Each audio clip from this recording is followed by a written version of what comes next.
Thank God for these reports of courageous Muslims who are finally beginning to speak out about the murderous barbarism of extremist theocratic Islam.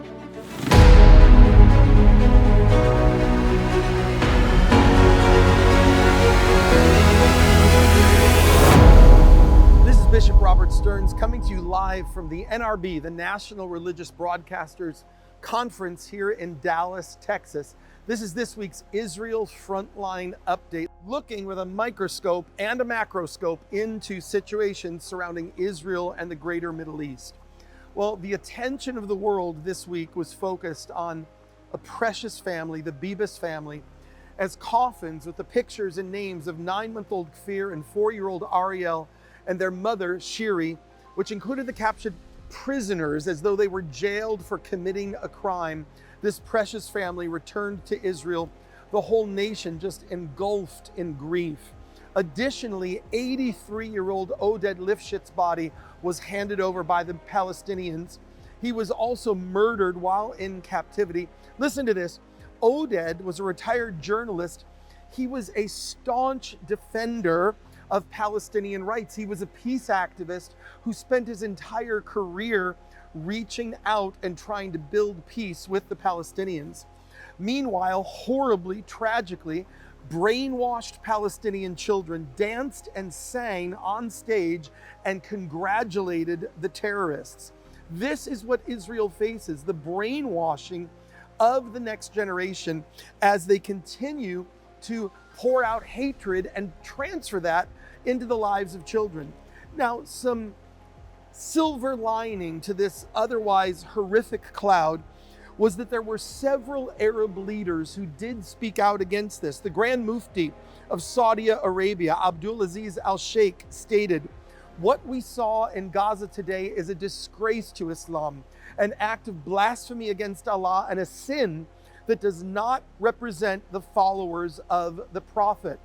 To have this kind of denouncement from the Grand Mufti is absolutely a step in the right direction. The Grand Mufti of the UAE, Ahmed al-Haddad, stated, "Hamas has brought shame to Islam on a level never seen before." An Israeli Arab group also condemned Hamas and urged the Arab community to mourn with the Bibas family. They said, "We will declare in one united voice, no to terror, no to murder, and yes to life and humanity." So these are steps that tell us that the moderate Muslim world, the progressive Muslim world, is equally dealing with the terror of radicalized Islam. So really, folks, this is a battle of modernity against barbarism, religious indoctrinated extremism against those of us in the human family, from whatever race or religion or background, want to live in peace with a sense of the dignity of God in every human being. Now, meanwhile, in Israel, several buses exploded across central Israel in a mass terror bombing attempt. Police say at least 3 bombs exploded in buses in Bat Yam, Israel. 2 more bombs were found on other buses that, thank God, did not explode. No one was injured because terrorists mistakenly set the bomb timers to explode at night. So thank God for that error on their part. Hine lo yanum velo yashan shomer Yisrael. He who watches over Israel neither slumbers nor sleeps. And so indeed, God has been watching over the people of Israel in the midst of this time. Now, here in America, in Oregon, an Oregon man pled guilty to bomb threats of the New York Jewish hospital and care centers. A 31-year-old Oregonian man pled guilty to making bomb threats toward Jewish hospitals and care centers in Long Island, New York. So folks, we are reminding you, when they are chanting, these students on the public university campuses, when they're chanting, globalize the Intifada, this is what this means. This means that when there are bombs going off in buses in Israel, there's attacks in the midst of what is happening in America. So it is so necessary that at the root we state any incitement to violence has got to be contended so strongly. Now, very interesting study, February the 24th, a new study was released, a deep dive that shows definitively that never was there a famine in Gaza during the war. This carefully conducted study contends that reports of famine were founded on significant errors, methodological flaws, and deliberate misrepresentations of what was happening on the ground. According to this study, these errors resulted from overlooking significant sources of food supply, misclassifying data by the Integrated Food Security Phase Classification, otherwise known as the IPC, and using an incorrect baseline for pre-war malnutrition.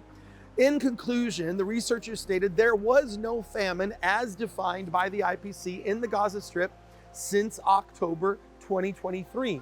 Acute malnutrition levels were marginally higher, but only marginally higher than pre-war figures. What's the point? Folks, the media loves to sensationalize. The media loves to put forth lies and misrepresentations that stir up emotions. What I'm inviting you to do by following this channel, and if you're new to us, like, subscribe. We are every week, week after week, bringing you the front lines facts. I'm not a journalist. I am not a governmental employee. I am a simple citizen who's been going to Israel for 32 years.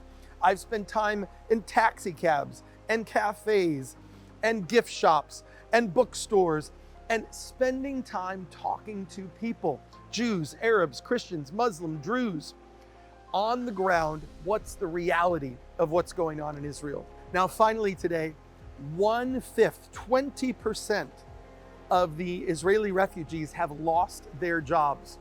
Many of us in the West are not understanding. There's all you hear in the media focus is the Gazan refugees, and of course our hearts go out to them, and that is certainly a problem. But there are tens of thousands of Israelis who are refugees. They have been evacuated from dozens of towns near the Gaza border and in the north. 60,000 were evacuated from the northern border alone when Hezbollah began firing rockets at Israel on October the 8th.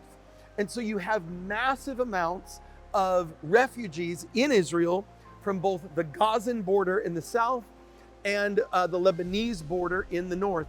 Many of them have spent months living in hotels across Israel.